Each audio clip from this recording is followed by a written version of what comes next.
Vamos começar então? Para quem ainda não me conhece, eu sou a Fabiana, eu sou responsável pela distribuição dos equipamentos interacústicos aqui no Brasil. Muito obrigada, então, à fonoaudióloga doutora Bárbara Rosa, mais uma vez, estar aqui com a gente, preparar com todo carinho, com todo interesse, né? É super acessível, super disponível. Muito obrigada mais uma vez pela participação. Tenho certeza que vai ser mais um webinar, mais uma noite aí de bastante informação, bastante novidade. A gente agradece muito pela disponibilidade. E, Marina, mais uma vez, obrigada pela idealização de todos de toda essa série de eventos e de conteúdo para o público. Tenho certeza que tem sido super enriquecedor para todo mundo. Boa noite, Fabiana. Boa noite, Marina, Suelen, essa família interacústica. Muito obrigada pelo convite, né? Eu acho que é sempre uma honra estar aqui junto com vocês, né? Compartilhando conhecimento, falando de ciência, falando do que mais gosto, né? Eu acho que é importante a gente pensar nessa questão da tecnologia, o que a gente pode fazer para o fonoaudiólogo, para o estudante, né? Pensando em todos esses conhecimentos, né? Porque a audiologia, ela não para, né? Ela tem uma velocidade muito rápida das coisas, né? Então, assim, é 220. Então, assim, o que a gente aprendeu ontem vai ser diferente do que a gente vai ver amanhã, né? Então, o desafio da noite de hoje é falar um pouquinho da imitanciometria, WBT, que eu também abri uma caixinha de perguntas. Na verdade, eu estou tentando responder aqui na aula já, e tem algumas outras coisas que a Marina vai estar respondendo na parte técnica. No final, vou fazer esse ping-pong, né? Para quem me conhece, sou a professora Bárbara da Universidade Federal de Sergipe. A minha linha de pesquisa é audição na criança, tenho pós-graduação em triagem auditiva neonatal, eletrofisiologia, fiz aprimoramento também em implante coclear com o grupo do professor Orozimbo, né? Então, muito obrigada pelo convite, né? Então, vamos falar um pouquinho, né? Sobre essa questão da imitanciometria, né, alguns conceitos para a gente poder aprofundar na noite de hoje, né? Se a gente parar para pensar, a imitanciometria está dentro dos testes eletroacústicos. Por que eletroacústico? Porque a gente tem um sinal, né, que a gente emite, tanto as emissões quanto a imitanciometria. Então, assim, a timpanometria e o reflexo, ele compõe esses procedimentos da imitância acústica, né? Então, o que a gente vai ver com tudo isso, né? A gente possibilita ver a questão do reflexo contralateral, né? Verifica as condições de orelha média até o complexo alivar, né? Então, é um exame muito importante, é uma medida fundamental dentro da bateria de exames audiológicos. Eu costumo falar para os meus estagiários, para os meus alunos, que para mim, na prática clínica, é o primeiro exame que eu faço, né? Como eu tenho uma experiência com a população abaixo de 3 anos, eu falo, gente, a imitanciometria ela é muito rica. Ela vai dar medidas para a gente fundamental para a gente conduzir o restante do diagnóstico. Então, é um termo genérico, essa questão da imitância acústica, utilizado tanto para nomear a admitância como a impedância acústica, né? A admitância você tem uma facilidade, né? Oferecida desse sistema, né? Do fluxo dessa energia sonora. Agora, impedância, o que é? É uma oposição, né? Então, eu vou dar um exemplo clássico, que é aquela bendita rolha de cera que aparece para a gente quando a gente vai fazer a meatoscopia. A gente fala, meu Deus do céu, e agora, né? Vamos mandar para o otorrino para fazer uma lavagem, né? Porque é uma barreira, né? De som. Então, assim, a relação do que entra e reflete, ele é mensurado por onde? Por esse equipamento, né? E que ele vai estar emitindo tudo isso. Então, a gente for pensar dentro da timpanometria, a gente tem a introdução, né? Através do meato acústico, né? O alto-falante, o tom puro, microfone e sonda, ele vai emitir e vai registrar também o estímulo emitido, né? Ele depende do quê? Da mobilidade dessa membrana. Se eu tiver qualquer alteração no sistema timpano-circular, como é que vai ser, né, a minha timpanometria? Será que ela vai ser tipo A, normal? Será que ela vai estar alterada? Tipo B, hemotite, que a gente encontra muito na população neonatal, tipo AD, D, né? Até a duplo bico que a gente consegue ver na timpanometria de alta frequência, né? De 1660 e por aí vai. Então, é muito importante, é uma medida que eu falo que é pré-requisito para eu fazer uma audiometria, é pré-requisito para eu fazer o potencial evocado de tronco, né? É a avaliação dessa orelha média. Como é que está essa orelha média antes de eu dar seguimento à minha bateria de exames audiológicos, tá bom? Aí a gente tem a parte do reflexo acústico, né? Aquela contração do músculo tensor do timbre de stapédio, a gente tem reflexo ipsi, contra, a gente tem 500, 2 e 4 Hz, né? A gente começa fazendo essa medida, né, com a timpanometria, e aí a gente vê essa possibilidade de informações desse sistema timpano-circular até a via aditiva. Ele é bem complexo, né? Tem a questão dos pares cranianos que estão envolvidos, aquele complexo olivar, né? Então, a gente vê, quando a gente fala em complexo olivar, a questão das habilidades auditivas, o quanto é importante no dia a dia, né? Então, a imitaciometria é uma junção, né? Eu tenho que ter timpanometria dos meus reflexos eles desencadeiam de 70 a 90 dBs, outras literaturas falam de 70 a 100, gente, depende da literatura que você vai seguir, foca em um autor, foca no seu professor, no que você aprendeu na universidade, no que você aprendeu na especialização e segue o barco, tá? E vamos fazendo o exame dentro dessa bateria, né, de avaliação audiológica que é de suma importância na prática clínica, essa medida eletroacústica, tá, gente?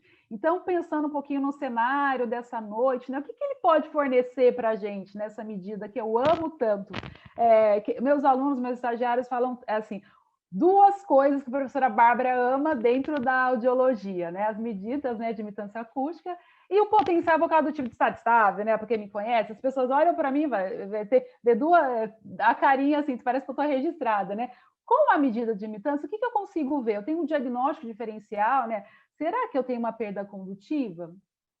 Não. Será que eu tenho uma perda neurosensorial, né? Eu consigo fazer a pesquisa desse reflexo, né? Fazer esse topo diagnóstico na paralisia, né? Ver a disfunção, várias outras coisas. Então, a gente tem medidas ricas, muito importantes dentro da prática clínica, né? Então, a gente tem que parar e pensar assim, é uma simples imitaciometria, mas quando você vai estudar ela a fundo, o que ela pode te dar? Ela te dá medidas muito objetivas e muito importantes. Eu falo de uma experiência que eu tive, né, que eu fiz o meu doutorado com síndrome congênita do Zika vírus, aí eu falava, professor Orozimbo, mas é uma imitaciometria. A gente começou a discutir sobre isso. Ele falou, você parou para pensar tudo que ela pode oferecer? Sim. Ela vai oferecer os reflexos, vai ser a questão, o que o sujeito está ouvindo. Aí, quando eu alio a toda aquela bateria, né, de exames audiológicos, tem um caso clínico que eu separei para vocês, a gente vê o quanto é rico. Para quem trabalha com criança, sabe que quanto mais objetivo a gente for, né, que às vezes você está com uma criancinha de 9 meses, 1 ano ali, né, você tenta fazer o VRA dela, hora responde, hora não responde. E quando você tem uma criança totalmente fora do padrão que você está acostumado a avaliar, né? No meu caso, era uma população com a síndrome congênita do Zika vírus, e quando eu comecei a estudar lá atrás, em 2015, os primeiros casos que surgiram na clínica escola da universidade, a gente não tinha nada publicado. Eu falei, meu Deus do céu, vamos ver que mundo tem pela frente aí, né?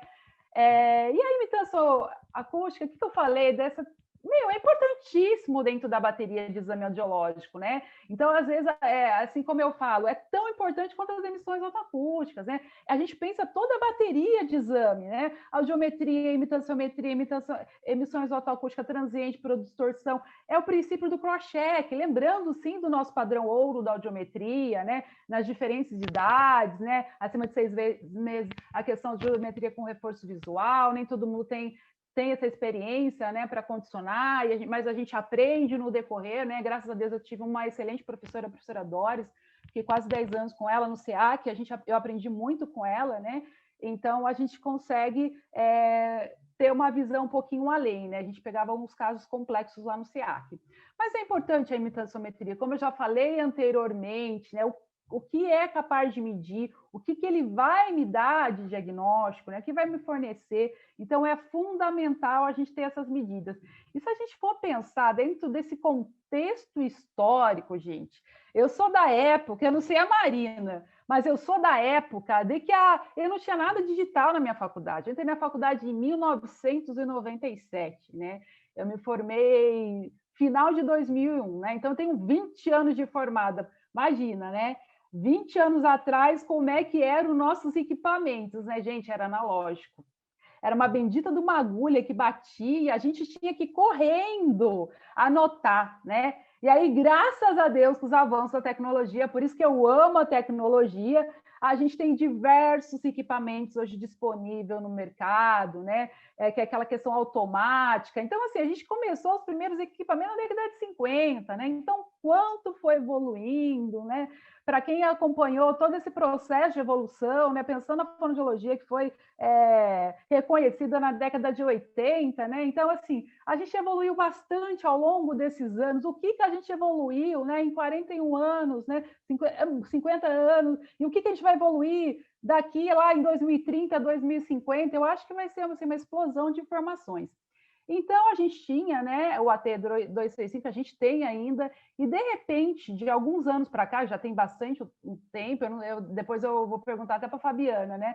Mas eu lembro do Titã, tem uns 8, 9 anos atrás, né? Acho que quase 10 anos, quando a gente começou a ter essa vivência com o Titã, um equipamento portátil, prático, né? Objetivo. Para quem faz triagem é tudo de bom, né? Porque você consegue ter upgrade, você consegue colocar o módulo de emissões, o módulo de pH automático. Então, para pediatria não há equipamento melhor. Eu tive experiência com diversos equipamentos, Totoflex, vários outros, porque quando você está dentro de um centro de pesquisa de referência nacional, você lida com várias marcas, você acompanha diversas pesquisas, então eu acho que tem muita facilidade. Eu lembro quando a gente começou a estudar o Titã lá atrás, as primeiras pesquisas do SEAC, que a professora Doris, pode falar, quanto tempo tem? Pelo menos desde 2010. A gente já tem esse equipamento, mas eu ele lembro foi que tem uns mudando 10 anos. bastante. Eu lembro de 10 anos atrás, entendeu? Assim, até porque tem aquela questão de chegar a Anvisa, reconhecer, liberar, aí vem para a pesquisa, aí depois a gente pode continuar na prática clínica. Então, assim, tem todo esse processo. Então, não errei, então, está dentro das minhas contas, né? Porque eu falei assim, a gente vai sempre quando chegava o equipamento novo lá, a gente ficava assim, nossa, que legal, que bacana, né? E a gente ia trabalhando dentro dessas possibilidades, né, de portabilidade, de você levar para a maternidade, de você levar depois para a sua clínica. Eu acho assim que é futuro, né? Presente e futuro. Então, assim, entre ter um equipamento maior, equipamento menor, que é fácil de movimentar, de mudar de sala, alguma coisa, até por conta dos critérios do parâmetro. Então, assim, o que eu vejo na plataforma, no Titã, tudo isso, a possibilidade de upgrade, né? Então, assim, eu comprei equipamento, por exemplo, ano passado. Eu venho um novo módulo, uma nova versão, eu tenho a possibilidade de fazer o upgrade em algumas outras coisas. De repente, esse ano eu comprei um módulo de imitância, o ano que vem eu vou colocar o PEAT, né? E por aí vai, né? Mudando um pouquinho de assunto, a gente vai voltar de novo, saindo um pouco da tecnologia, que eu sou apaixonada, as condições clínicas, né? O que a gente precisa, Bárbara, para poder fazer essa avaliação dentro da prática clínica, né? Que a minha vida inteira, eu sempre gostei de pesquisa clínica, né? O que eu vou avaliar naquele sujeito? Pesquisa com ratinho nunca foi minha praia. A gente vai precisar do quê? Não pode ter cerume, não pode ter corpo estranho, como eu já falei anteriormente, uma alteração, uma otite, né? A membrana tem que estar íntegra, né? Se for paciente, pode estar chorando, pode estar mexendo, vai dificultar o reflexo, dificultar vários registros, um boné velho, né? Então, assim, eu lembro que na clínica a gente pegava, carimbava a mão, riscava, porque a gente sempre lidou com aquela população de 1 a 2 anos, então a gente fazia mágica, né? Quem trabalha com a população pediátrica sabe que a gente tem que virar um polvo quando você está avaliando uma criança, né? Então, os reflexos, ele pode ser pesquisado tanto IPSI quanto contra, né? A vedação tem que ser hermética, impedindo qualquer passagem da entrada do ar, né? Tem que estar bem vedado. E aí a gente vai pensar nessa população neonatal. 226, a gente tem há muitos e muitos e muitos e muitos e muitos e muitos anos, né? Depois foram surgindo a 660, a de 1000, e depois vou falar da tiponometria de banda larga, que eu recebi algumas perguntinhas na minha caixinha, que eu já vou estar respondendo aqui nesse bate-papo da gente, né? Que é de multifrequencial, né? Utilizada, antes a gente utilizava mais a 226, né? Então, quando você for pensar na população com 6 meses, tem uma literatura que também fala de, agora veio o Joint, falou de 9 meses para a gente, né? Muitas pesquisas demonstram, né, que as crianças abaixo de 6 meses, esse tipo de sonda-tom não apresentou eficácia, né? Pois pode ser encontrado resultados timpanômetricos normais, mesmo quando alterações de orelha média, quando você utiliza a sonda 226. Então, a gente tem que tomar muito cuidado com isso. Na prática clínica, criança abaixo de 6 meses, eu nem falo assim, gente, nem adianta perder tempo com algumas coisas, né? Vida que segue, tem que fazer autofrequência direto, né? Aí a gente vai pensar, né? É uma sonda mais alta, como eu já falei anteriormente, 660 mil Hz, tem uma alta eficácia, sensibilidade, identificação do sistema tipo ossicular nessas crianças, né? 6 meses. A gente tem muita evidência científica, a gente teve o estudo da Michele Carmo, que foi uma companheira minha de triagem auditiva, que a gente estudou lá atrás, em 2007, juntas na PUC, tem estudos de Azevedo, Kelendruce. Então, assim, a gente tem muita evidência científica, né, que fala sobre esses critérios, esses parâmetros, da importância, né, da sonda de Mil no nosso dia a dia. E o que eu consigo ter de registro no meu Titã, Bárbara? Eu consigo, com uma única sonda, reproduzir, né? Eu consigo fazer o quê? Eu preciso trocar de sonda para fazer o WTB? Eu preciso para banda larga? Não. Eu, na mesma sonda, eu faço registro como se estivesse a 226, 1000, né? E a WBT. Então, assim, é uma questão inovadora, se for pensar que eu não preciso trocar isso, né? Então, é muito importante para a gente que está ali com a população infantil, a gente consegue fazer esse registro. Então, eu estou com um bebê de 4, 5 meses, já uso a sonda de 1000, a banda larga, já meto a banda larga ali para a gente poder fazer o registro. E o que a evidência científica fala sobre essas medidas, né? Então, o que eu considero normal, né, no meu bebê, no meu RN, né, 0,33 a 0,8, então uma média de 0,55. Então, aqui a gente fez uma simulação de um RN, né, e aí, dentro dos parâmetros, está dentro da normalidade, não tem nada alterado. Se você for ver o volume, né, o volume está basicamente equiparando, então a gente tem que tomar bastante cuidado com a sonda que a gente vai estar utilizando na prática clínica. Uma criança de 5 a 11 meses, o que a gente espera? 0,7, né? Uma criança com síndrome de Down, uma curva mais rebaixada, né? A gente sabe que eles têm muita alteração de orelha média. E por aí vai, né? Perante tudo isso, qual sonda eu tenho que utilizar? Vai depender da população que você está na sua prática clínica, né? Depende do protocolo que você utiliza. Se você for pensar no Joint, nas diretrizes do Joint 2019, ele recomenda que a população abaixo de 9 meses você use uma timpanometria de 1000, banda larga, né? Se for acima disso, a 226, tá bom?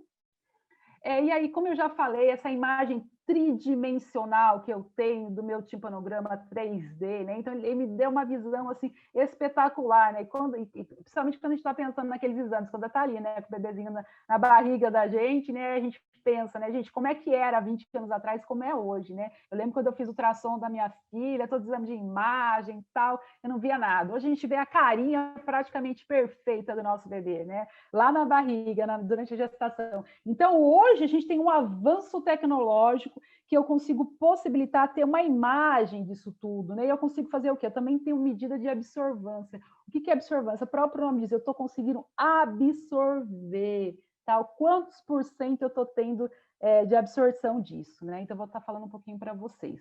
Então, aqui a gente tem essas medidas, né? O próprio equipamento, ele dá mais ou menos o que refere à norma de absorvância, o que dá alterado e normal. Imagina que como se fosse um gráfico de crescimento dos bebês, né? Lembra da caderneta de vacina para quem é mãe?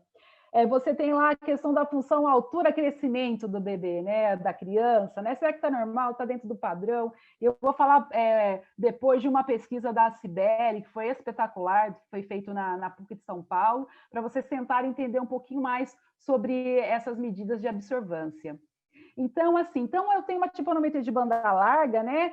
Que ele vai avaliar o quê? A orelha média, né? Então, assim, essa questão, o som incidente transmitido na minha orelha, né? Eu posso fazer desde o neonato, adulto, idoso. Então, assim, todo o processo, não tem contraindicação para ninguém, né? Então, a gente vai fazer o quê? Vai ver o quê? A questão da absorvância, essa morfologia.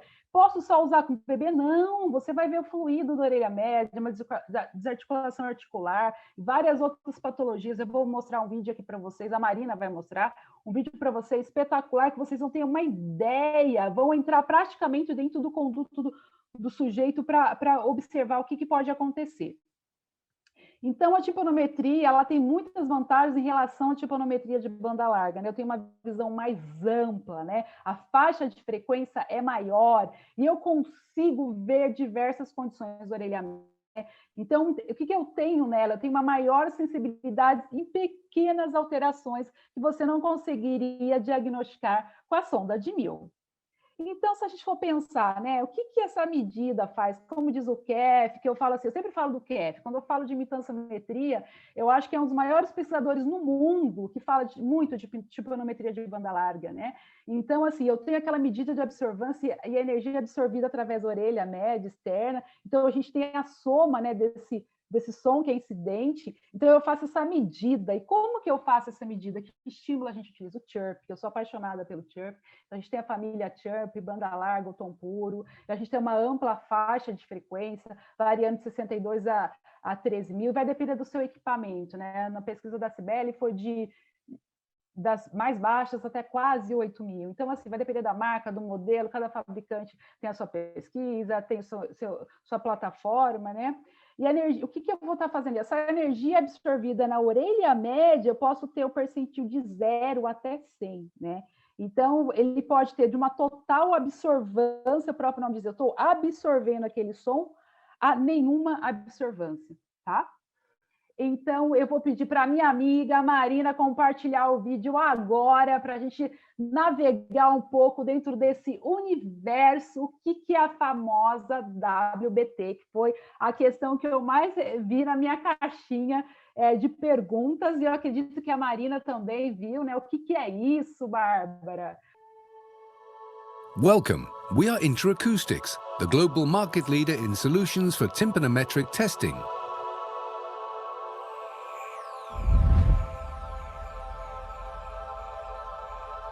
Our solutions are found in most clinics around the world, a fact we consider with great humility.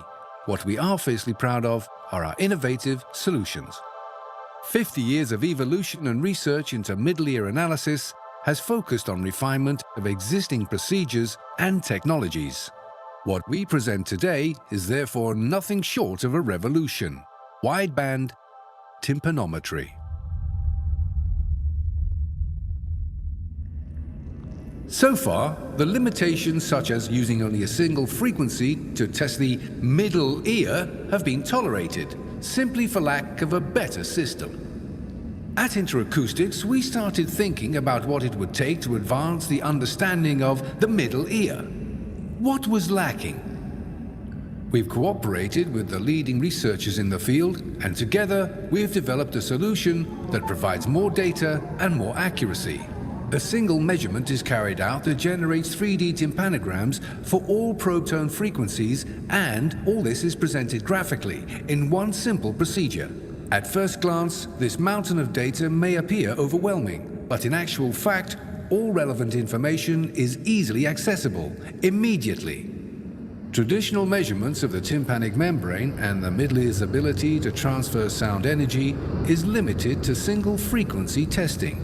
Sound arrives here, strikes the tympanic membrane, and some of it is absorbed towards the inner ear, while the rest is reflected and remains here in the ear canal. Let me illustrate.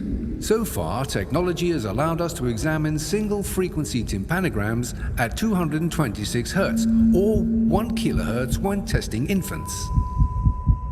However, the middle ear is a multiple-frequency transducer for speech and environmental sounds.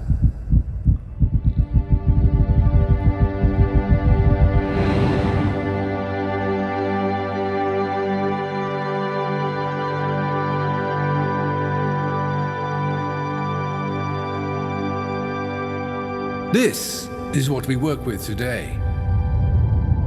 This is what we will work with in the future. A mountain of data.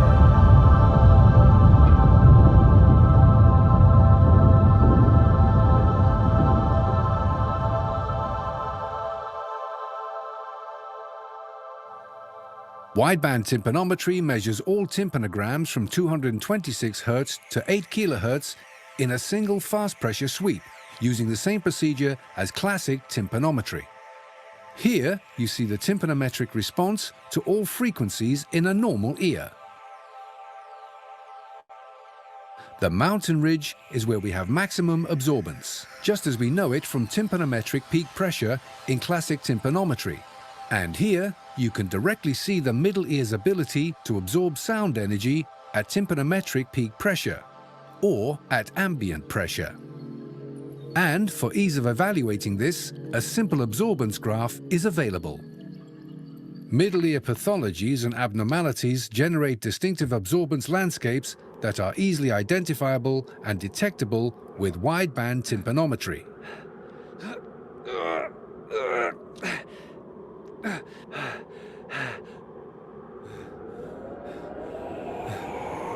This means that we are able to distinguish between a number of middle ear conditions simply by studying the absorbance or landscape that is generated in this 3D tympanogram. These can be different pathologies like perforated tympanic membrane, fluid in the middle ear, otosclerosis, disarticulation of the ossicular chain, semicircular canal dehiscence. They all generate specific absorbance characteristics. Besides surgery, this constitutes the strongest and most reliable indication of the actual middle ear condition to date. Won't examiners drown in data, and won't this complicate the analytical and diagnostic procedures? No. The key measurements can be read as easily as they can today. Choose the tympanograms for the frequencies that are to be examined, and all other data is filtered away. The testing procedure remains the same as it is today, but instead of carrying out multiple tests, access is obtained to tympanograms for all frequencies in a single pressure sweep. This simplifies and optimizes the process. In addition to this, we get a clear and easily accessible absorbance graph revealing middle ear conditions and pathologies. This serves as a phenomenal screening tool, and it will help to improve diagnostics, especially in more complex cases. Interacoustics has transferred decades of experience and careful studies into a revolutionary piece of equipment. New territories have emerged for those who wish to push the boundaries of our understanding of the middle ear, or for those who just want more information out of the time spent with patients. We have used evolution to create a revolution. Wideband tympanometry, a mountain of data. Vamos falar um pouquinho da questão da evidência científica, como eu falei anteriormente, a gente não tem, você está baseando em quê? Em que autor? Quando você está na prática clínica, você tem que seguir alguém, né? Você, eu acho que o mínimo tem que ter um referencial teórico, tem que ter uma base do que você está fazendo na prática clínica, lembrando que a gente tem evidência o tempo inteiro, novas coisas surgindo, novos livros, novos materiais, novos papers, então a gente tem um caminho gigante a ser percorrido. Então eu sempre falo, nossa prática é baseada em quê? Ela é baseada em evidência científica, entendeu? Você está fazendo isso porque a classificação que você está utilizando, por que você está utilizando. Então vamos ver assim um pouquinho sobre essa questão de evidência científica. Pegando o gancho da evidência científica, a gente tem o Instagram do áudio infantil, que a gente fala bastante, toda semana a gente faz alguma publicação. Eu vou estar fazendo um gancho de uma das publicações que foi feita pelo Matheus, né? Resumo a partir do CEF, do estudo do CEF, né? A gente fez um resumo na nossa página, falando um pouquinho dessa pesquisa do CEF, que foi feita com uma amostra de mais de 4.000 crianças. Então, o objetivo principal desse estudo foi descrever, por meio das medidas, né, de banda larga, de imitância acústica e reflectância da energia nessa população neonatal, né, que é uma população que precisa muito ser estudada em relação a esses achados. Então, foram avaliados, como eu falei anteriormente, 4.163 orelhas, né, com estímulo TURP, na faixa de frequência de 250 a 8.000 Hz. Então, o que ele teve de conclusão e resultado nesse estudo maravilhoso dele? Quem quiser, me pergunte depois, que eu vou estar compartilhando com vocês na página, também lá tem um artigo referenciando, que, então, ao comparar as duas orelhas, foi evidenciado que a orelha esquerda apresenta maior rigidez, e na população masculina, o volume e a reflexância equivalentes foram maiores do que no sexo feminino, principalmente nas frequências abaixo de 2.000 Hz. Então, a avaliação de reflectância, ela fornece o quê? Medidas objetivas, informações importantes sobre o estado da orelha média de neonatos, sendo útil nesse processo da triagem auditiva neonatal, né? O Joint já vem falando dessa questão de evidência, dessa questão de tecnologia, ele fala, como eu falei anteriormente para vocês, dessas questões da timpanometria, né? 9 meses, a gente usava o padrão 6, aí veio o Joint em 2019 e publica para a gente pensar um pouquinho em relação a isso. Ele fala da questão da gente utilizar dentro do programa de triagem auditiva neonatal a timpanometria como uma possibilidade, né? Então, eu acho que a timpanometria é presente e vai ser futuro dentro dos programas de triagem auditiva neonatal, por essas medidas objetivas práticas que a gente vai ter ali na triagem. Se eu tenho equipamento que me fornece várias informações, ele falhou, será que é alteração de orelha média? Ou será que realmente tem alguma coisa acontecendo aí, né? Como que eu vou conseguir saber? Eu preciso ter uma medida objetiva para que me dê essa resposta, tá bom? E aí, for pensando nessa questão da evidência científica, vem o Hunter, e aí fala daquela revisão da literatura, né? Que ele fez a pesquisa com RNs e crianças fez essa revisão da literatura e verificaram que os RNs e crianças, eles têm mais o quê? Alteração de orelha média, né? Então, assim, essa medida, essa otite média de efusão, que foi confirmada depois, né? Aí ele vem falando dessa absorvância encontrada nessa população, né? Com a medida de 1.000 a 3.000 Hz, na da orelha comprometida. Então, o que ele observou? Ele observou que as crianças que falharam, né, ao nascer, ela tem uma redução nessa medida de absorvância. Lembra que a absorvância é o quando eu consigo absorver? E se ele tiver uma barreira, como é que vai ser essa minha absorvância? Quanto eu vou estar absorvendo? Vai estar reduzido, né? Então, a gente tem que pensar bastante nisso. Então, assim, é benéfico, sim, a gente tem a timpanometria de banda larga, né, no programa de triagem auditiva neonatal, porque ele vai contribuir com o quê? Vai contribuir com os nossos achados audiológicos, porque a gente, antigamente, né, para quem começou lá atrás com a triagem auditiva neonatal, né, a gente não tinha tantas medidas objetivas assim, né, portáteis para a gente poder estar utilizando no hospital. Se eu tenho uma medida que, olha, estou mais tranquila, eu fiz a minha emissões, falhou, mas eu fiz a minha timpanometria, está dando uma medida tal, está correlacionando com as minhas emissões, então é uma medida muito importante para a gente pensar e estar utilizando dentro da nossa prática clínica, né? E aí veio o estudo da Cibele, um estudo fantástico, né, que ela fez em 2017, numa maternidade pública do estado de São Paulo, onde ela fez análise do quê? Da absorvância acústica por meio da timpanometria de banda larga. A amostra foi composta de 280 RNs, né? Com a idade de 12 a 48 horas de vida, né? O que se investigou nessa população? Ela utilizou o equipamento Titan, né? Ela dividiu entre normal e alterado nesse processo de triagem todo. Quem quiser aprofundar em relação ao estudo dela, depois eu posso estar compartilhando esse material, que foi o mestrado dela defendido em 2017, e ela viu que ela fez a medida, a mensuração bilateral nas frequências, né, de absorvância. Então, 257, 324, 500, 749, 1.000, 1.542, 2.000, 3.080, 4.000, 6.168, 8.000 e 8.000 Hz. Então, ela tinha uma planilha, né, que o Research fornece para ela, da Interacústica, que ela conseguia fazer essas medidas exatas, bem certinha, e tabular o que essas crianças apresentaram dentro desse exame. Então, como que ela fez a análise? Em percentil, como que ela dividiu?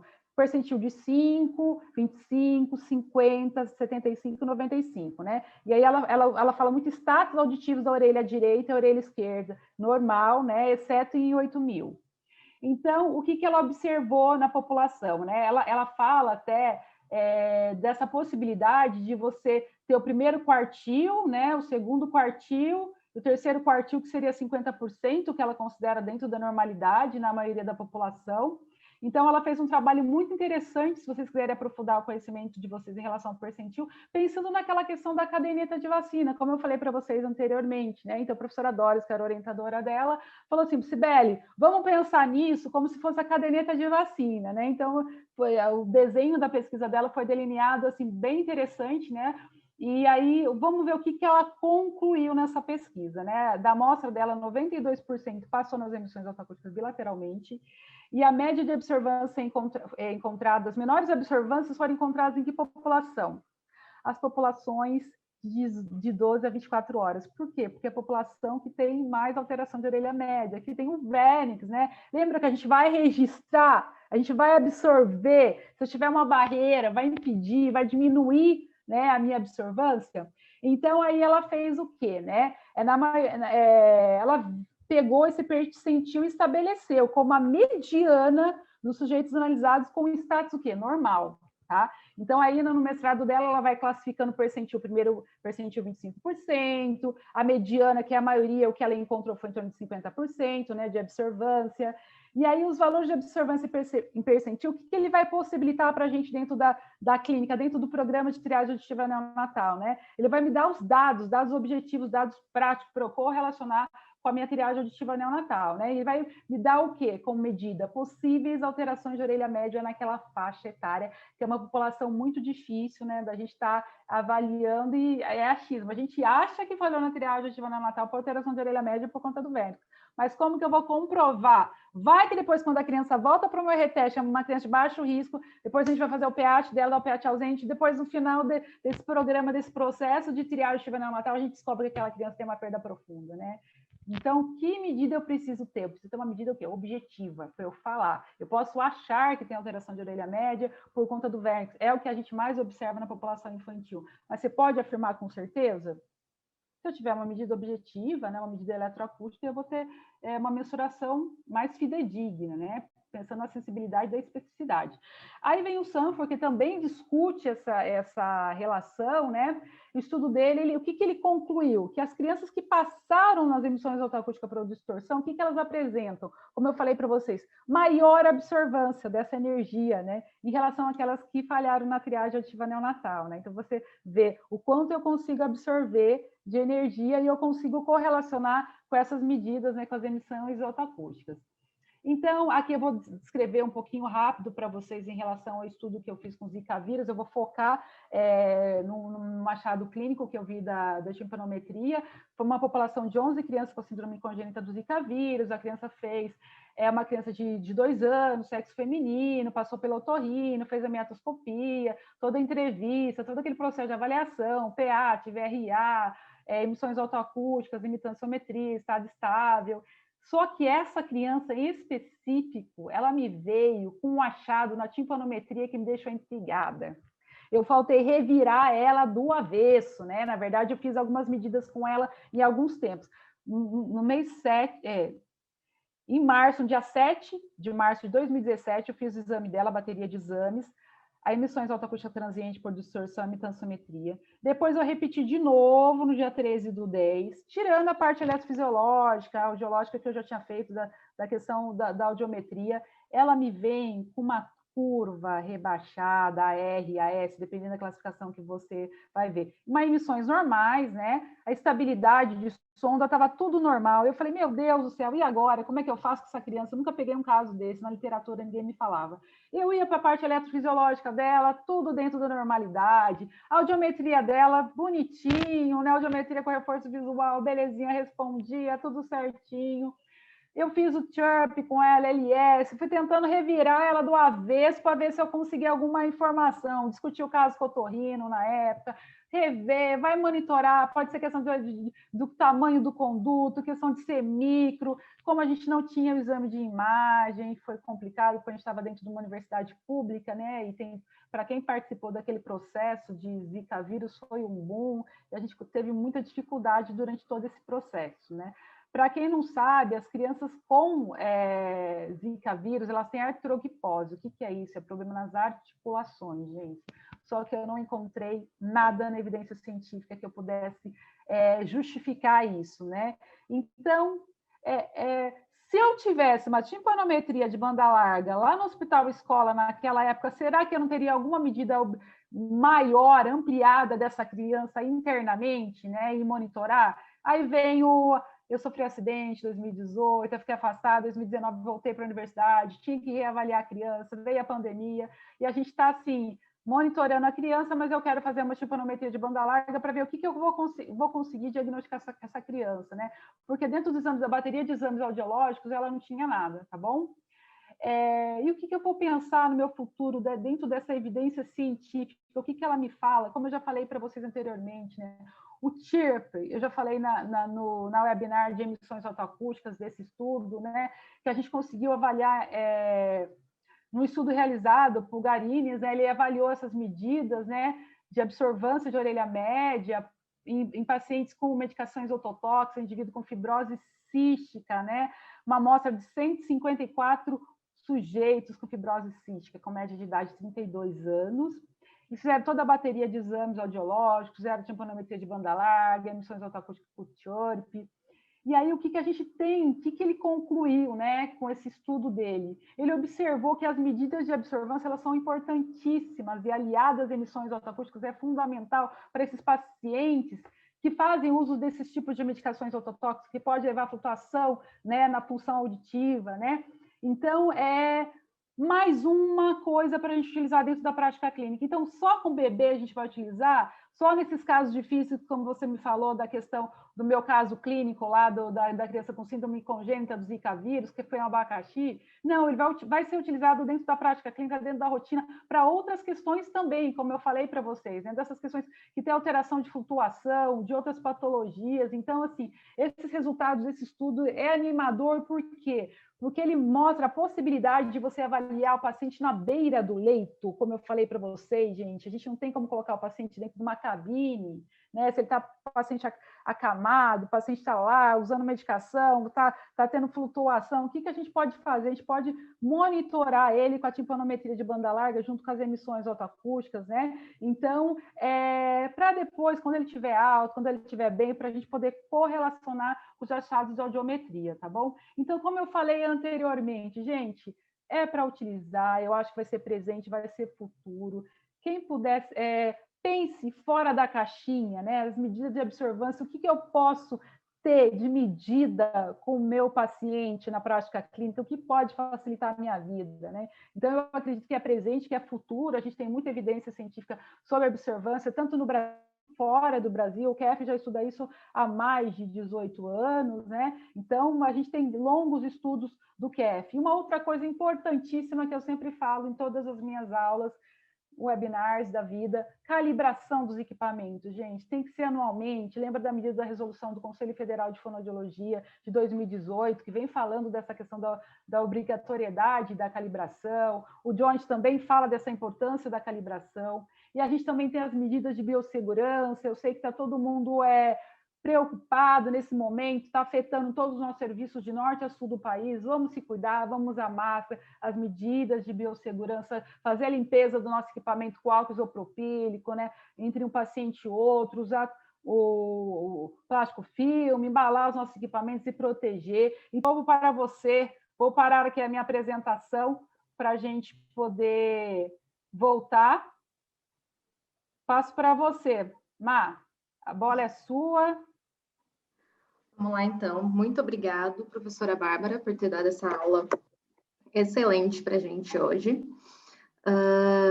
Além da timpanometria de banda larga, lógico, a gente queria propor hoje também um momento de tirar dúvidas mesmo para quem utiliza os nossos equipamentos aí que fazem a análise da orelha média, que é hoje o nosso portfólio tem o AT235 e o Titan. E o Titan a gente vai ver que não é só a análise de orelha média, e não é só a WBT também, a gente consegue fazer a timpanometria tradicional, e por conta disso a gente enviou e-mail para todos os inscritos, a gente disparou aí em Facebook, Instagram, solicitando as perguntas quanto a manuseio desses equipamentos, tá? Então, o intuito agora desse Tira Dúvidas não é nada teórico, é mais sobre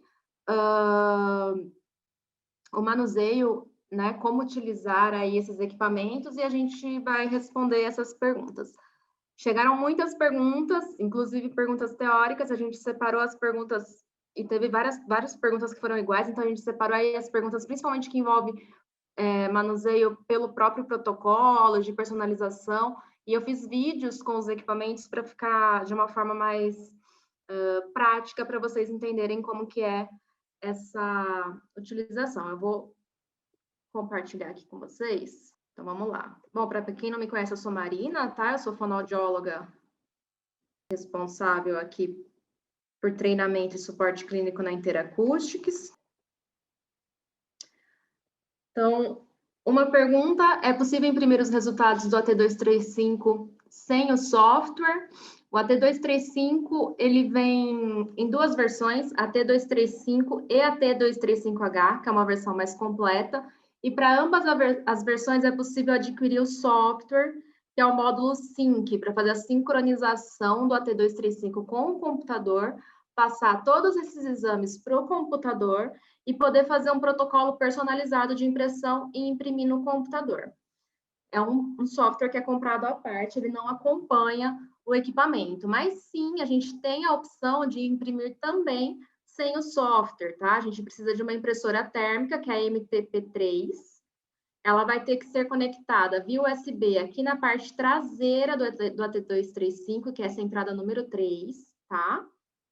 E a gente tem que observar na configuração do equipamento se ela está selecionada. Se ela não tiver, tem que selecionar. E é dessa forma que a gente verifica isso. Então, lá no equipamento, eu vou pressionar o setup para ver as configurações.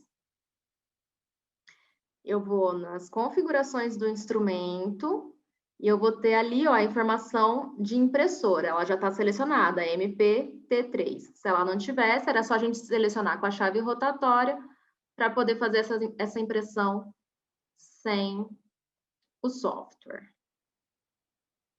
Outra pergunta que chegou para a gente, foi mais de uma pessoa, é como utilizar o equipamento de forma manual, que está todo mundo utilizando na forma automática. Então, vamos lá, eu fiz um videozinho para explicar para vocês.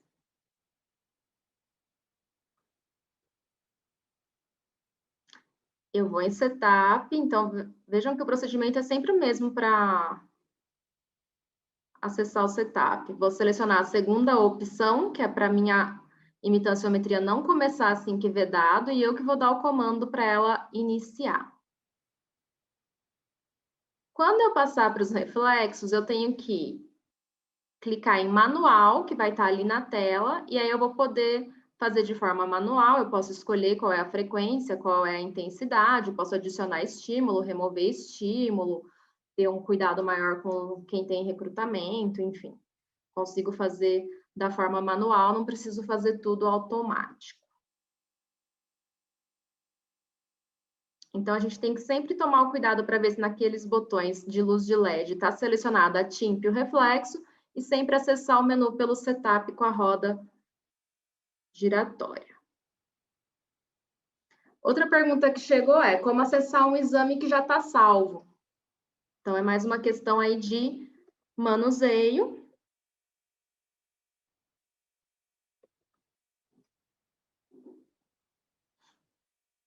A gente vai apertar o botão clientes. Vai selecionar o cliente que a gente quer, que vai estar ali na lista, só apertar selecionar e vai apertar para ver. E vai aparecer os exames que eu realizei naquela sessão com aquele cliente. Se eu clicar em seguinte, aparecem os reflexos, enfim, aparecem todos os exames que eu fiz com aquele cliente naquela sessão. Então, é assim que eu consigo ver um exame que já está salvo.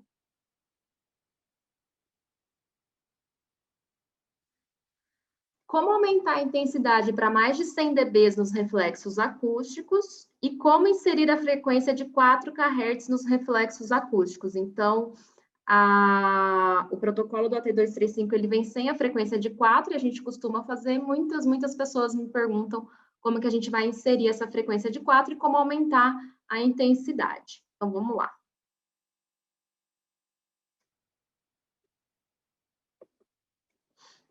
A gente vai selecionar os exames que a gente quer alterar o protocolo, vai pressionar o setup e vai em protocol settings, que são as configurações de protocolos de exame, tá? Com as teclas de teste, eu vou escolher se eu quero alterar timpanometria ou reflexo. Então, eu escolhi aqui o reflexo, que é a nossa pergunta, né? Inserir a frequência e aumentar as intensidades. Eu vou com a roda giratória até a sequência de reflexo, adiciono, escolho se é contra, se é intra e qual é a frequência.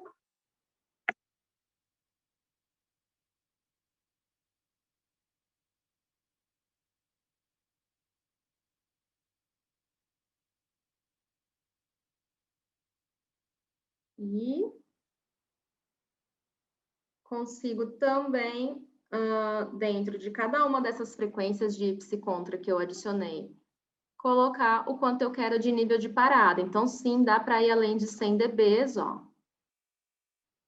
ele me dá um range maior, ele só vai me dar um aviso, né, que é um elevado nível de intensidade. E se eu quiser deixar no meu protocolo, é só concordar e eu vou gravar esse protocolo e vou dar um nome para ele, já fica um protocolo pronto aí com o que eu preciso para o meu dia a dia na clínica, tá? E aí eu faço todos os exames em cima desse protocolo. Então, todos os protocolos, tanto do AT235 quanto do Titan, são personalizáveis. E como a Bárbara já falou em aula, é claro que a gente sempre vai personalizar em cima de evidência científica. Então, aqui eu mudei o protocolo, ó, já aparecem os reflexos contra, que não tinham.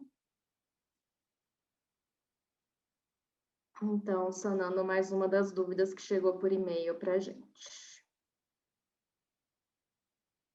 Outra dúvida que chegou por e-mail é se eu poderia configurar para fazer o reflexo uma única intensidade. Então, para uma frequência ali de reflexo Y, eu ter uma única intensidade só, por exemplo, 80 dB ou 90 dB. Dá, porque o protocolo ele é totalmente personalizável.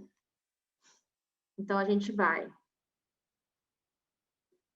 da mesma forma, certificar que os reflexos estão aí selecionados pela luz de LED, vou em Setup, configuração de protocolo, aí eu vou nos protocolos de reflexo, com a roda giratória, até a frequência e o reflexo que eu quero, seja ele Y ou contra, e eu tenho aqui embaixo os botões nomeados na tela do início da intensidade de início e da intensidade de parada.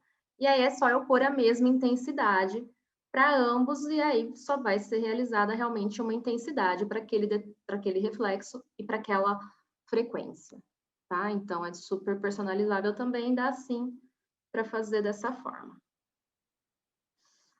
Outra questão que chegou, de mais de uma pessoa, é como mudar o tom de sonda para 1000 Hz. Então, a gente viu aí que para os bebezinhos de 6 a 9 meses é bacana a gente utilizar o tom de sonda de 1000 Hz. Dá para mudar? Dá. Não vai ter que mudar a ponta da sonda, como a Bárbara falou, a gente vai mudar isso dentro do protocolo. Só que a gente tem que ter em mente que, como eu já falei para vocês, a gente tem diferentes versões de equipamento que são comercializadas. O AT235, por exemplo, a gente tem AT235 e AT235H. O tom de sonda de 1000 Hz só está no AT235H. E o Titan também, a gente tem diferentes módulos, INP, clínico, diagnóstico, então tem que ver em qual módulo que realmente tem ali disponível o tom de sonda de 1000 Hz, tá? E para a gente colocar também acessando o protocolo de exames, não tem muito segredo, ó, a gente vai entrar, ver se a TIMP está selecionada, vai em Setup, protocolo, e aí ali vai ter as frequências de sonda, ó, tá 226, eu vou em Change, tem as outras frequências, tá? Inclusive a de 1000 Hz para quem tem essa versão.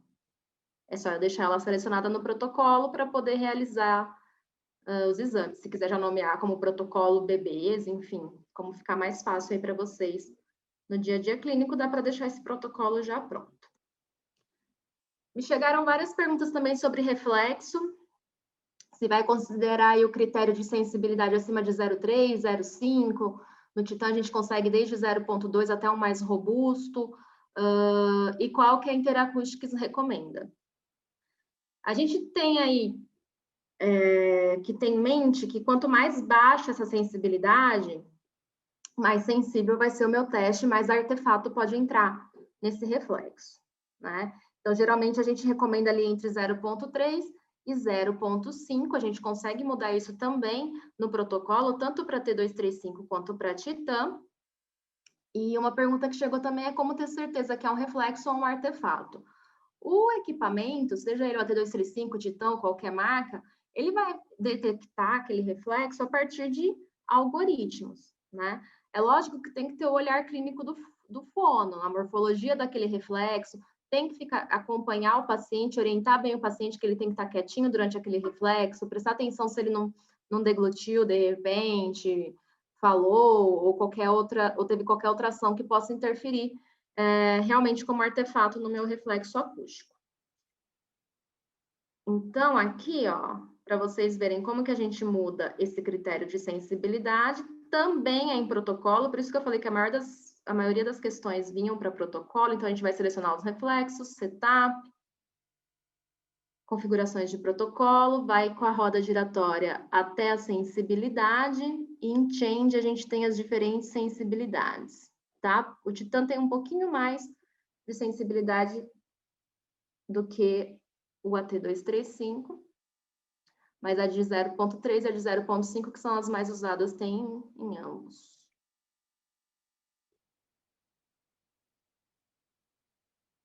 Vamos ver o que mais a gente teve. Medida do gradiente, em DAPA ou ml? Se a gente entrar ali na folha de resultados dos equipamentos da Interacústicos, vai ter na caixinha normativa os dados que a gente já está acostumado da timpanometria e vai ter medida de gradiente. E pode ser, e tá lá como DAPA ou ml. Aí me perguntaram qual era realmente a medida correta, tá? Se é DAPA ou ml, que a maioria tinha aprendido que é por ml. Sim, o gradiente a gente vai medir em ml, tá? O DAPA é da largura timpanométrica, então são duas medidas quantitativas que a gente tem aí por meio da timpanometria, que a gente vai somar com as medidas qualitativas da timpanometria para conseguir ter um diagnóstico diferencial, tá? E ambas essas medidas, tanto o gradiente quanto a largura timpanométrica, têm o mesmo propósito, é descrever o formato do timpanograma próximo ao pico, mas cada uma vai descrever de uma forma, tá? Então, o gradiente, que a gente vai medir em ml, o que ele é? Ele é uma medida quantitativa aí que ele vai me mostrar o quão plano é um timpanograma. Então, ele vai fazer uma relação da altura e da largura desse timpanograma.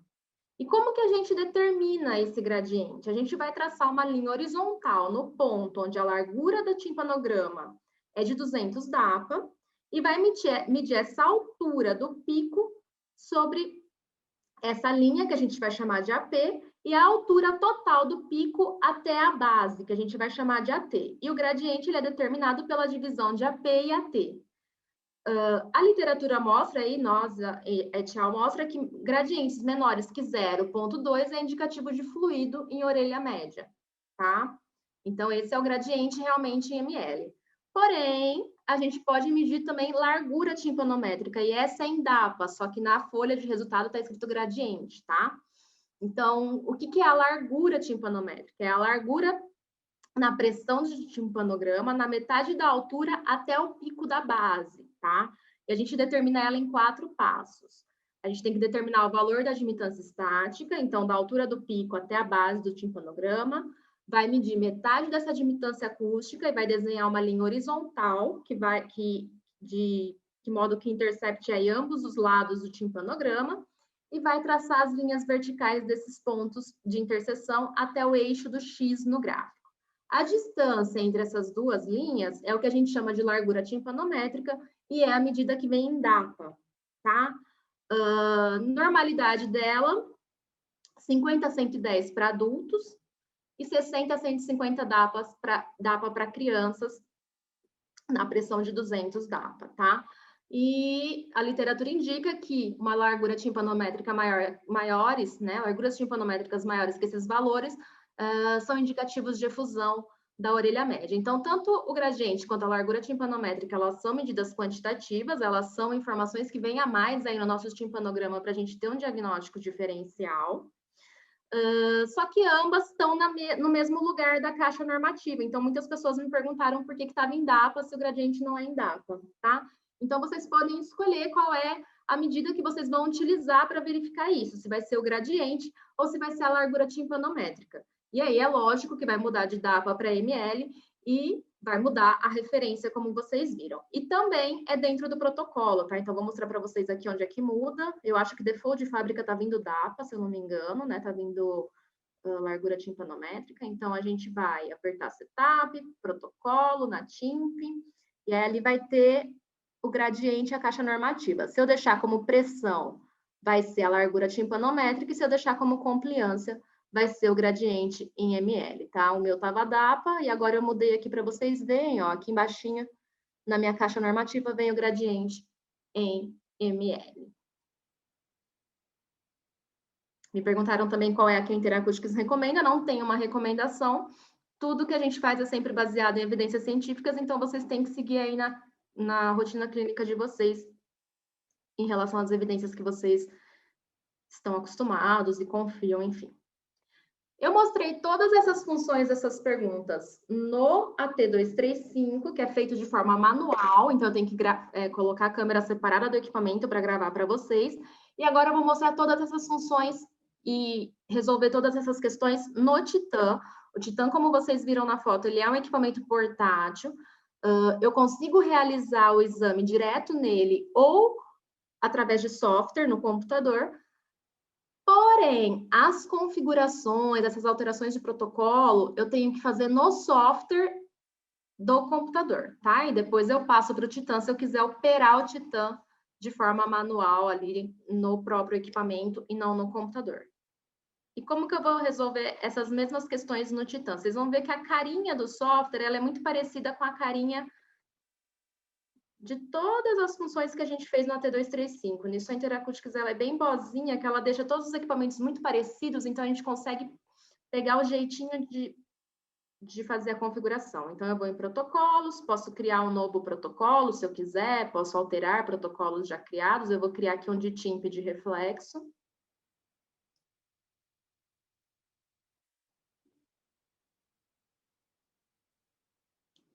Vou entrar nas configurações, ó, é aqui que eu mudo para a sonda de 1000 Hz, se ele tiver essa opção.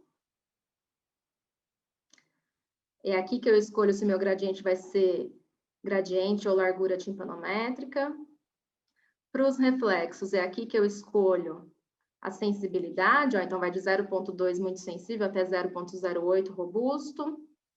E aqui embaixo que eu consigo colocar mais reflexos entre Y, contra outras frequências e vou conseguir mudar a intensidade também.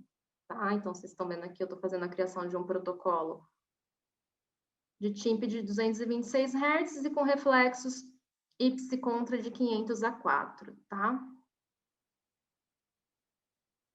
E aí eu posso operar isso via software para fazer o exame, ou eu posso transferir esse protocolo e essas alterações para o meu Titan de standalone, né, o próprio equipamento, e utilizar o equipamento direto com o paciente.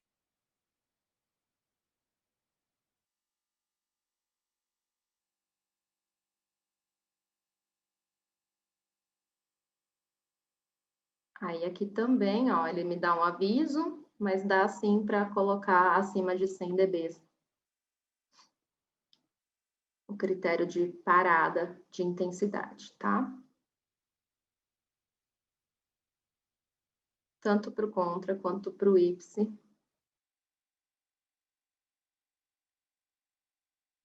Assim como no AT235. Então, a carinha dos protocolos e como alterá-los é muito parecida. A diferença é que um altera no computador e o outro no próprio equipamento.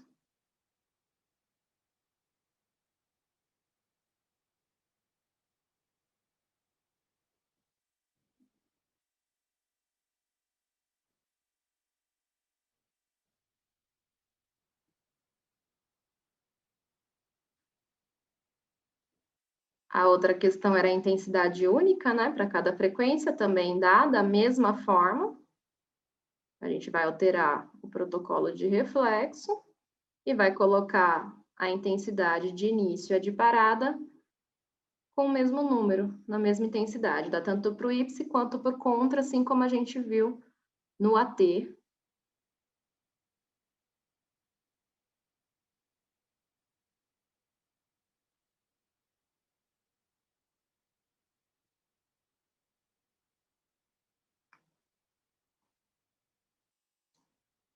Então, todo o protocolo é bem personalizável, aí de acordo com a demanda que vocês têm, enfim. Se vai ser manual ou automático, a gente escolhe ali no menu, tanto para TIMP quanto para reflexo.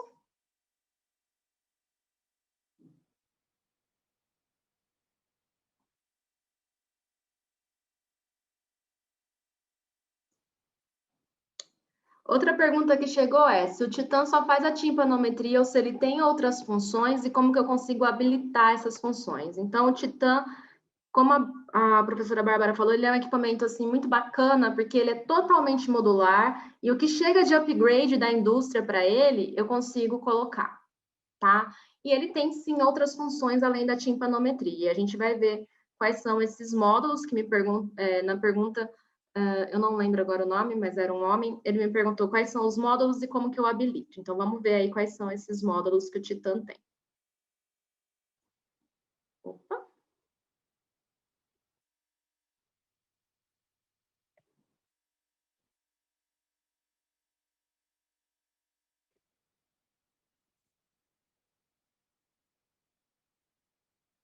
Então, aqui é a função de timpanometria, estou fazendo uma timpanometria tradicional de 226 e os reflexos, que alguém me perguntou, eu vi aqui no chat alguém perguntando se o Titan fazia só WBT, não, dá para comprar o Titan sem a WBT, é um módulo adicional, o WBT, tá? Então, como eu disse, o Titan ele é totalmente modular. Opa!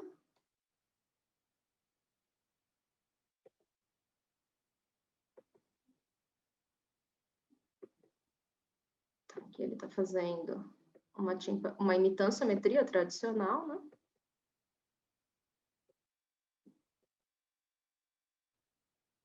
Além disso, ele tem a timpanometria de banda larga, a WBT, então ele vai fazer o meu gráfico 3D. Eu consigo ver a linha da absorvância ali no pico da montanha de dados, como a gente viu no vídeo, eu consigo ter uma visão do gráfico da absorvância, eu consigo ter uma visão da timpanometria tradicional.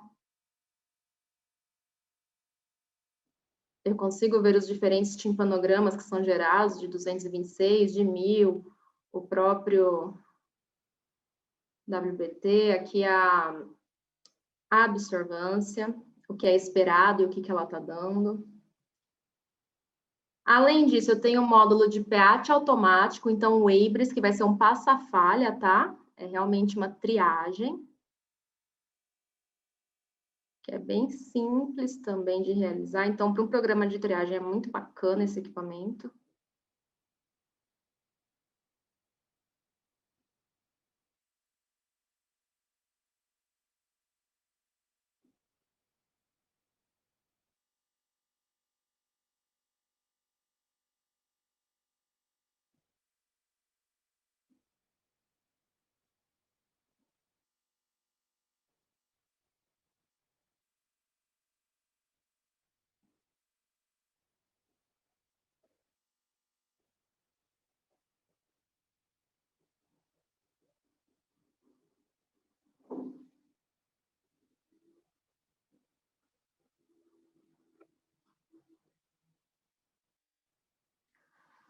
E ele também tem as emissões autoacústicas, transiente e produto de distorção, cada uma delas com vários protocolos, desde um screener, né, de uma triagem até para diagnóstico. Eu gosto bastante da tela, acho didaticamente muito legal, traz muita informação e clinicamente também. Na questão das emissões, aqui eu fiz um protocolo para vocês de triagem para transiente, e agora eu estou fazendo um protocolo um pouquinho mais extenso em frequência para produtos de distorção.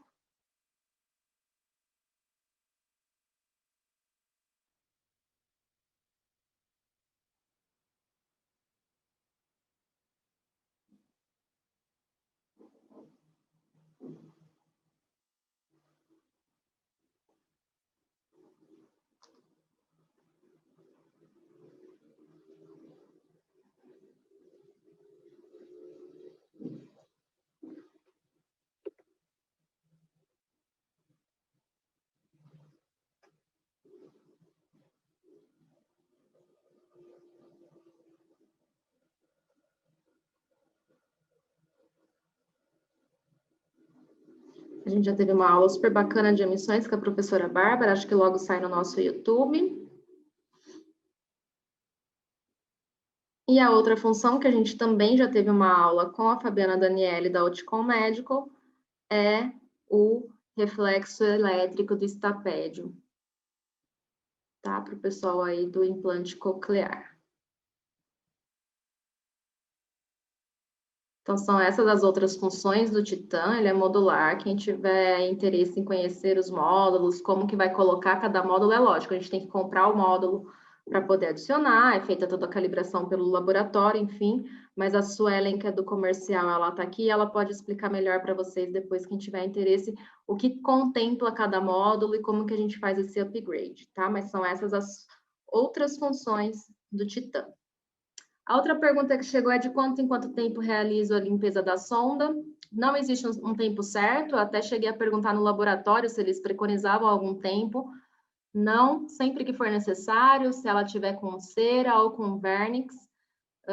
E uma dica para vocês ver, às vezes não é possível ver de forma visual, mas o exame pode não estar dando o esperado, né? Eu posso traçar uma timpanometria, não está dando o que eu espero.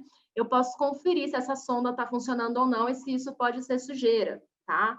Tanto a T235 quanto o Titan acompanham uma cavidade, como essa da foto, e essa cavidade tem um volume, que pode ser de 0,2 ou de 0,5. Eu vou colocar a ponta da sonda aqui nessa pontinha preta dentro dessa cavidade e vou traçar a TIMP no meu equipamento. E no volume tem que dar exatamente o da cavidade. Se não der, sim, a minha ponta da sonda pode estar aí obstruída com cera, com vernix ou com qualquer outro tipo de sujeira. Realizo a limpeza e faço de novo a INP, a timpanometria na cavidade. Se der o volume, ok, era realmente isso, fiz a limpeza. Se não der o volume certo da cavidade, é porque realmente a minha sonda está com algum defeito, e aí a gente tem que entrar realmente em contato com o laboratório técnico da Interacústica, que é a Diatec, tá? A outra pergunta, que também chegou de mais de uma pessoa aí pra gente, e é a última, para a gente não estender muito mais à noite, né? Como realizar e analisar a prova de função tubária, tá? Então, tanto para o T235 quanto para o Titan, a gente tem as mesmas opções e a mesma forma de realizar, tá? Que eu vou mostrar um vídeo rápido.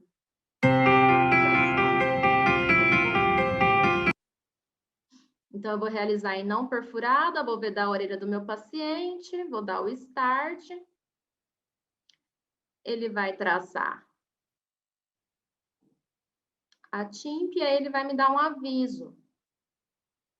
Então, eu leio o aviso e oriento o paciente. Aqui ele está pedindo para o paciente fazer a manobra de valsalva enquanto é realizado o equipamento, o exame. E aí vem mais um aviso pedindo para ele deglutir. Então, eu peço para o paciente deglutir e clico em continuar novamente. Tá? Então, aqui é um exemplo de como realiza com a membrana íntegra. A gente já tem o teste ali configurado, tá? Os protocolos, então é só entrar realmente na ETF. ETF1 é para membrana não perfurada, ETF2 é para membrana perfurada, ETF3 é para membrana patulosa. As três possibilidades vão estar disponíveis dependendo do módulo que vocês adquiriram, tá? No AT235 é no AT235H, que eu tenho as três, e no Titan, aí, eu não lembro agora de cabeça qual é a versão, mas a Suelen está aí para responder para a gente, tá? Na ETF1, o teste que é realizado é o teste de Williams, tá? Então, a gente realiza essa timpanometria em 3 condições, como vocês viram. Então, na condição padrão de exame, deglutindo e realizando a manobra de valsalva. E vem os avisos, então não tem como esquecer a sequência. No teste de Williams, a realização ela é colocada na ordem que está ali acima. Entretanto, a Interacústicos Academy, que é a nossa academia, para obter um melhor deslocamento aí, maior e melhor dos timpanogramas, ela sugeriu a realização com a manobra de valsalva antes e depois a deglutição, tá?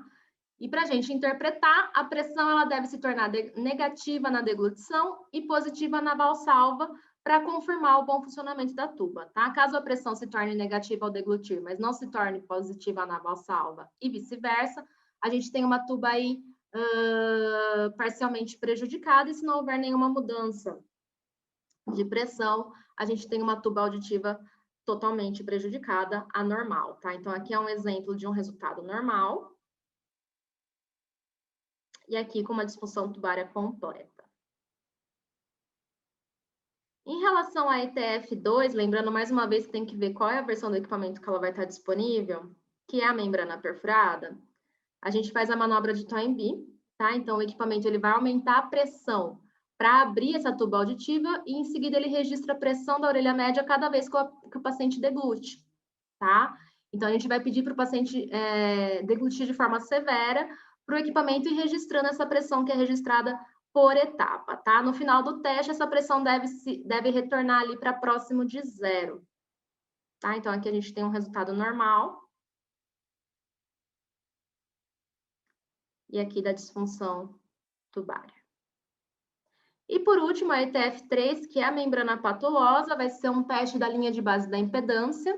Então, ela é projetada aí para medir mudanças ao longo do tempo, sem aplicar um estímulo ou uma pressurização, tá? E a gente tem que procurar alterações espontâneas na complacência dessa orelha média. Então, a gente tem aqui um resultado normal e um anormal em diferentes situações aqui de respiração, forçando a respiração, respirando de forma suave, respirando normalmente. A gente vê que realmente quando está alterada, a gente tem aí alterações na complacência. Então, esses são os testes de disfunção tubária que os nossos equipamentos oferecem, e essa é a forma de fazer. O manuseio é muito simples para fazer, e vem todos os avisos ali durante o teste, como vocês viram no filme, tá? Aqui são as referências que eu utilizei para fazer.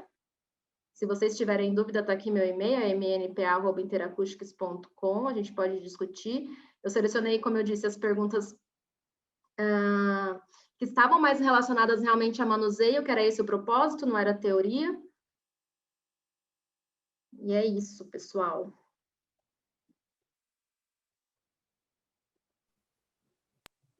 Espetacular, Marina. Como é bom ouvir a parte técnica, né? Do outro lado, o pessoal está amando aqui, está fazendo algumas perguntinhas, algumas coisas já fui respondendo, né? Tem algumas coisas que eu sugeri que às vezes é importante você ver a questão da calibração do seu equipamento, né? Como eu já respondi aqui no chat, ou mandar para a interacústica, para a matriz, né? A gente tem que saber quem é que calibra os nossos equipamentos. Ponto principal, qual é não é qualquer técnico, né? Então a gente tem que tomar bastante cuidado com essas questões técnicas. Marina, você quer que eu leia para você algumas questões aqui? Tem uma que eu vou responder aqui, que tem a Daniela me perguntou em relação à curva tipo B após sedação. Você tem caso assim? Qual seria a conduta e o laudo? Daniela, eu nunca tive caso assim, tá? Porque geralmente a gente faz a TIMP antes de levar para o centro cirúrgico. E aí, o que eu sugiro para você? Reveja a questão dos critérios, os parâmetros, o protocolo que você está utilizando nessa TIMP, qual é a sonda, posição da criança, né? A forma de inserir essa sonda, qual é a timpanometria que você está utilizando, é banda larga, é sonda de 1000, qual é a idade da criança. Então, tem muita variável, né? A gente lembrando do conduto auditivo do bebê, né? A gente tem muitas questões da limitação desse conduto também, né?